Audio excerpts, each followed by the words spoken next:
मैं रंजीत शर्मा। आप सभी का मेरे YouTube चैनल क्वालिटी वर्ल्ड में स्वागत है। दोस्तों, आज हम बात करने वाले हैं माइक्रोमीटर इंस्ट्रूमेंट की। माइक्रोमीटर इंस्ट्रूमेंट मैन्युफैक्चरिंग क्षेत्र और इंजीनियरिंग क्षेत्र में इस्तेमाल किया जाने वाला एक इंस्ट्रूमेंट है। इसके द्वारा किसी भी जॉब की मोटाई को मापा जाता है। दोस्तों, इस वीडियो में हम बताएंगे कि माइक्रोमीटर इंस्ट्रूमेंट क्या होता है, माइक्रोमीटर इंस्ट्रूमेंट का लिस्ट काउंट क्या होता है, माइक्रोमीटर इंस्ट्रूमेंट कितने प्रकार के होते हैं और माइक्रोमीटर इंस्ट्रूमेंट में यदि कोई एरर आ जाता है तो उस एरर को कैसे दूर किया जाता है और माइक्रोमीटर में जो पार्ट लगे होते हैं उन पार्ट को किस नाम से बुलाते हैं या किस नाम से जाना जाता है। दोस्तों, माइक्रोमीटर का आविष्कार 1636 में ब्रिटेन के वैज्ञानिक विलियम गैस्काइन ने किया था। आइए दोस्तों, हम समझते हैं कि माइक्रोमीटर क्या होता है। माइक्रोमीटर एक सूक्ष्म मापी यंत्र है, एक ऐसा उपकरण है जिसके द्वारा हम बाहरी अंदरूनी डायमेंशनों को बड़ी ही सटीकता के साथ माप सकते हैं। सूक्ष्म मापी यंत्र से मतलब है वो छोटी सी छोटी इकाई जिसको हम इस इंस्ट्रूमेंट के द्वारा माप सकते हैं। इसके द्वारा हम मोटाई, किसी भी पार्ट का डायमीटर, चौड़ाई, गहराई आदि नाप सकते हैं। कोई भी छोटा छोटा माप ले सकते हैं। माइक्रोमीटर की जो रेंज होती है 0 से 25, 25 से 50, 50 से 75, 25-25 mm का गैप देके ये 150 mm तक जाता है और इससे भी ऊपर भी आता है। वो मार्केट में आपको इजीली अवेलेबल हो जाता है। माइक्रोमीटर लीड और पिच के सिद्धांत पर कार्य करता है या एक नट और बोल्ट के सिद्धांत पर भी कार्य करता है। जैसे कि नट और बोल्ट पर एक चक्कर पूरा दिया जाए तो नट का एक चक्कर में अपनी चूड़ी के बराबर दूरी तय करेगा, इसे पिच कहते हैं। वैसे ही माइक्रोमीटर एक चक्कर पूरा करता है तो 0.5 mm की दूरी तय करता है। दूसरा, माइक्रोमीटर का लिस्ट काउंट क्या होता है। माइक्रोमीटर का लिस्ट काउंट 0.01 होता है। माइक्रोमीटर कितने प्रकार के होते हैं। माइक्रोमीटर 5 प्रकार के होते हैं। पहला है इनसाइड माइक्रोमीटर, दूसरा है आउटसाइड माइक्रोमीटर। आउटसाइड माइक्रोमीटर का यूज मैन्युफैक्चरिंग क्षेत्र में बहुत ज्यादा किया जाता है। कैलिपर टाइप माइक्रोमीटर, ट्यूबुलर और रोड माइक्रोमीटर, डेप्थ माइक्रोमीटर। तो आइए दोस्तों, हम इन 5 माइक्रोमीटर को एक एक करके समझेंगे। पहला नंबर है इनसाइड माइक्रोमीटर। इनसाइड माइक्रोमीटर अंदरूनी डायमीटर को चेक करने के लिए इस्तेमाल किया जाता है। जैसे कि बोर, होल और ट्यूब के अंदर का अंदरूनी भाग इनसाइड माइक्रोमीटर से चेक किया जाता है। तो जैसा कि दिख रहा होगा रेचेट स्टॉप। रेचेट स्टॉप को हम लोग घुमाते हैं और धीरे धीरे इसको करेंगे तो ये अंदर की तरफ जाएगा, क्योंकि ये बाहर से 0 से शुरू होता है। जैसा दिख रहा है वीडियो में 0 से शुरू होता है, 0 से 5, 5 से 10, 10 से 15, 15 से 20, 20 से 25 और 25 से 30। इसका जो नीचे का जो हिस्सा है वो 0.5 में है, 0.5 mm में है। ऊपर का हिस्सा जो है 1 mm में है। और इसके द्वारा, और ये जो बीच में आपको थिम्बल जो दिख रहा है ये 1-1 माइक्रोन करके 50 माइक्रोन तक ये होता है। इसमें जैसे जैसे इसको रेचेट को हम घुमाते हैं ये 1-1 माइक्रोन करके आगे बढ़ता है और जितनी जो डायमीटर होती है उतने पे ही रुक जाता है। और हम देख लेते हैं कि 5 नीचे वाली लाइन से हमारा अगर मिल रहा है, जो भी 5 डायमेंशन दिया है इसमें वो अगर मैच कर रहा है तो उसको मैच करके हम समझ लेंगे कि इसको क्या होता है। जब हम इस एक पार्ट चेक करके आपको दिखाएंगे तो और बेहतर समझ में आएगा कि इस पार्ट को कैसे चेक करते हैं। रेचेट के द्वारा हम माइक्रोमीटर स्केल को घुमाते हैं। थिम्बल जो हमारा 1 से लेके 50 माइक्रोन तक गोल आकार में बनी होती है। स्लिप्स के में लिखा रहता है 0 से 5, 5 से 10, 10 से 15 mm, ऐसे करके 30 mm तक लिखा हुआ है। इसमें ऊपर देखिए जा है, कार्बाइड जा। इसके द्वारा हम डायमीटर को नापते हैं। नीचे लॉकिंग स्क्रू है। अगर इसको हम, ये जो लॉकिंग स्क्रू होता है इसके द्वारा जैसे कोई भी पार्ट हमने नाप लिया उसको लॉक कर लेंगे तो उतने पे ही वो रुक जाएगा और उसको फिर हम बाहर निकाल के देख लेंगे रीडिंग क्या आ रही है। वैसे स्पिंडल, जैसा दिख रहा है बीच का हिस्सा जो है स्पिंडल है। जैसे जैसे हम इसको टाइट करेंगे, घुमाएंगे रचेट से, तो वैसे वैसे बढ़ता जाता है ये। तो आगे का हिस्सा बढ़ता हुआ निकल जाता है और पीछे का हिस्सा जो है वो स्टॉप रहता है, एक जगह पे फिक्स रहता है, अपनी पोजीशन फिक्स किया रहता है, क्योंकि एक ही तरफ से जाएगा तो रीडिंग सही बताएगा। दूसरा, आउटसाइड माइक्रोमीटर। आउटसाइड माइक्रोमीटर सबसे ज्यादा इस्तेमाल किया जाने वाला माइक्रोमीटर है। यह इनसाइड माइक्रोमीटर से बिल्कुल अलग होता है। इसका इस्तेमाल बाहरी डायामीटर को माप लेने के लिए किया जाता है। इससे किसी भी वस्तु के बाहरी माप को चेक कर सकते हैं, जैसे कि थिकनेस, मोटाई आदि। दोस्तों, जैसा कि इनसाइड माइक्रोमीटर में रचेट स्टॉप था, वैसे इसमें भी रचेट स्टॉप है। इसके द्वारा ही माइक्रोमीटर को घुमाया जाता है। ये इसमें भी थिम्बल है। थिम्बल में देखिए 0 से 50 तक की वही सेम रेंज रहती है। 0 से 1, 2, 3, 4, 5 करके ऐसे 50 mm तक जाता है। जब ये अपना एक चक्कर पिच करता है, पूरा घूमता है, तो ये 0.05 mm की दूरी तय करता है। जैसा कि मैंने पहले बताया था कि ये नट बोल्ट के सिद्धांत पर कार्य करता है। तो एक पिच की दूरी तय करता है तो 0.5 mm की दूरी तय कर लेता है। इसके आगे देख रहे होंगे लॉक। इसमें जैसे कि आपने कोई रीडिंग ले लिया, उसको उधर घुमा दिया तो वो लॉक हो जाता है। उसी कंडीशन में बाहर निकाल के रीडिंग चेक कर लिया जाता है। इसका फ्रेम होता है, ये सी टाइप के फ्रेम में रहता है।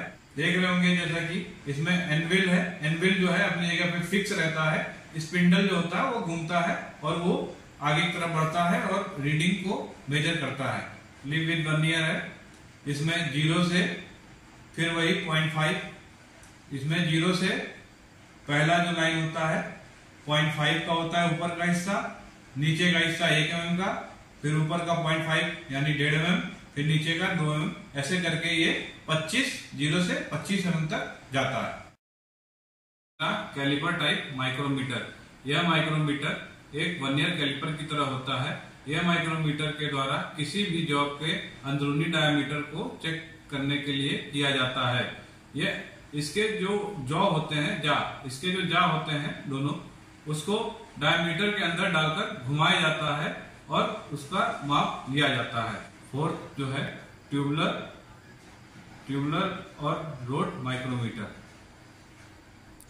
ट्यूबुलर माइक्रोमीटर और रोड माइक्रोमीटर दोनों को भीतर के स्पेस के बीच रखा जाता है और मापने के लिए स्पेस के किनारों से संपर्क करके जब तक बढ़ाया जाता है जब तक उसका किनारा टच ना कर दे। जैसा कि उसमें दिख रहा है, लॉकिंग स्क्रू से टाइट करके बाहर निकाल लिया जाता है और रीडिंग को पढ़ लिया जाता है। जैसा कि पिछले वर्नियर में था, पिछले तीनों वर्नियर में जैसे रीडिंग किया जाता है वैसे इसमें भी रीडिंग किया जाता है। माइक्रोमीटर। डेप्थ माइक्रोमीटर का इस्तेमाल गहराई, स्लॉट और बोर को मापने के लिए किया जाता है। यह माइक्रोमीटर अलग अलग तरह के और अलग अलग लंबाई में आते हैं। इसलिए इससे किसी भी कंपोनेंट की गहराई को आसानी से माप सकते हैं। जैसा कि पिछले माइक्रोमीटर में था, इसमें भी रेचेट है। इसके द्वारा माइक्रोमीटर को घुमाया जाता है। इसमें भी थंबल है, इसमें भी स्लीव है, इसमें भी मेन स्केल है, इसमें भी लॉकिंग नट है। इसके द्वारा लॉक करके बाहर निकाल दिया जाता है। मेजरिंग फेस है। मेजरिंग फेस पे इसको माइक्रोमीटर को होल्ड करके रखा जाता है।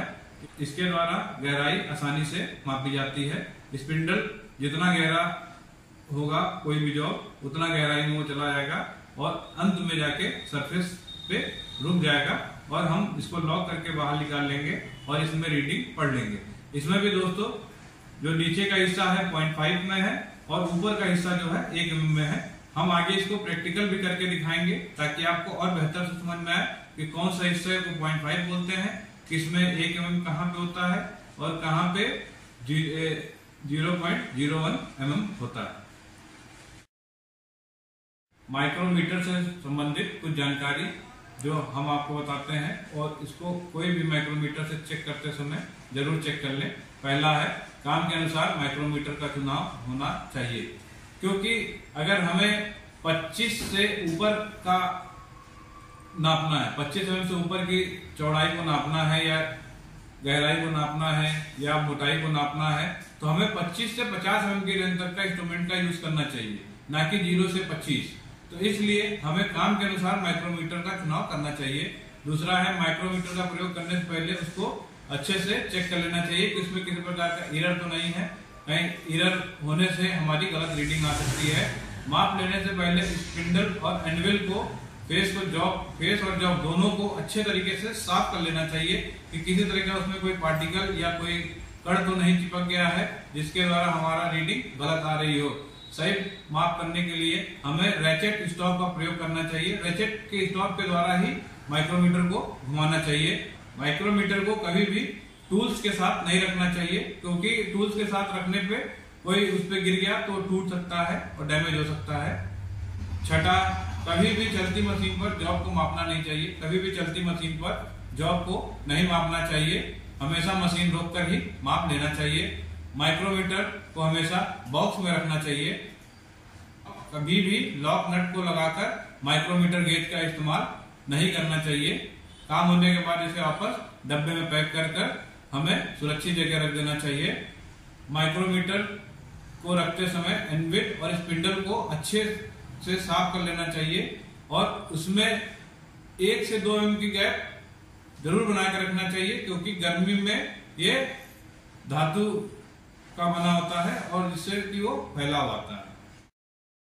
देखिए दोस्तों, जैसा कि मैंने बोला था कि मैं आगे आपको प्रैक्टिकल करके दिखाऊंगा और ताकि आपको बेहतर समझ में आए।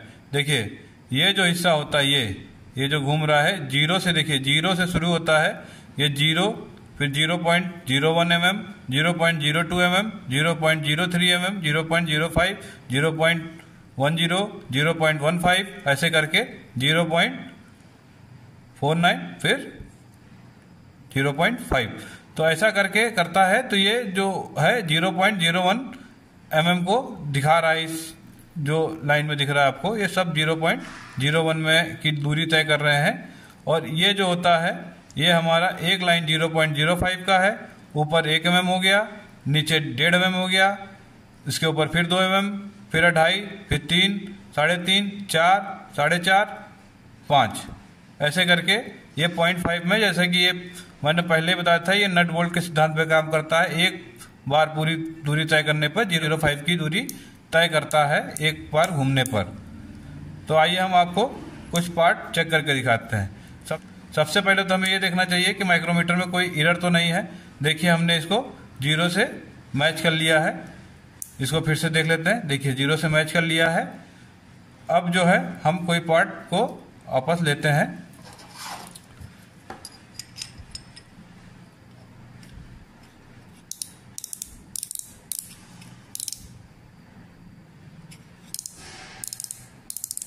देखिए, अब ये इसको हम काउंट करते हैं तो आपको समझ में आएगा। देखिए, यहाँ से ये लॉक कर दिया जॉब को, ठीक।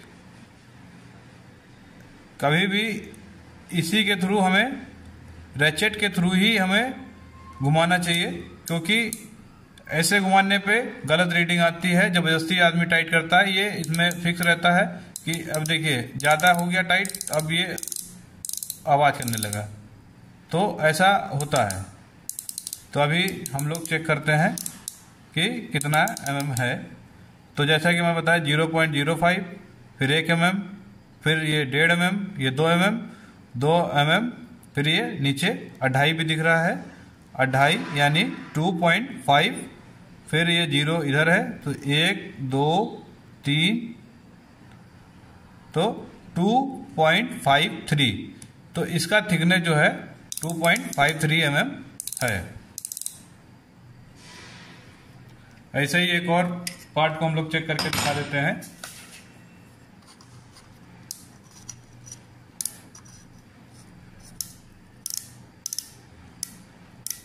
माइक्रोमीटर को पकड़ने का सही तरीका यही है। देखिए, मैंने इसको टाइट कर दिया है। अब इसको इससे लॉक कर देंगे। अब देखिए 0.05, 1 mm, 1.5 mm, ये 5, 6, 7, तो 1.57 mm का ये रॉ मटेरियल है।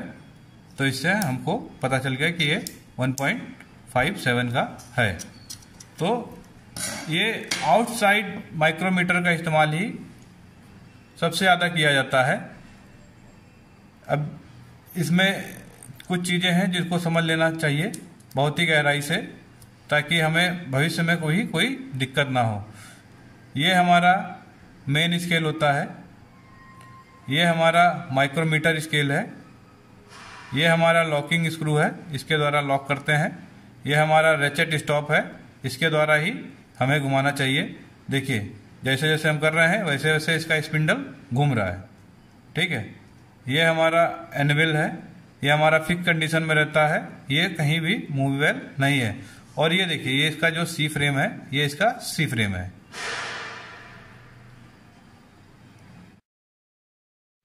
इसी के साथ इस वीडियो को हम यहीं पर समाप्त करते हैं। अगर मेरे द्वारा बताई गई जानकारी आपको अच्छी लगी हो तो प्लीज़ इस चैनल को सब्सक्राइब करें, लाइक करें और कमेंट करें, और साथ साथ हो सके तो शेयर भी करें, क्योंकि आप शेयर करेंगे, लाइक करेंगे, सब्सक्राइब करेंगे तो हमें भी हौसला मिलेगा और हम निरंतर अपने अंदर सुधार करके आपके सामने इससे भी अच्छी अच्छी जानकारियां लाते रहेंगे और आपको बताते रहेंगे। धन्यवाद।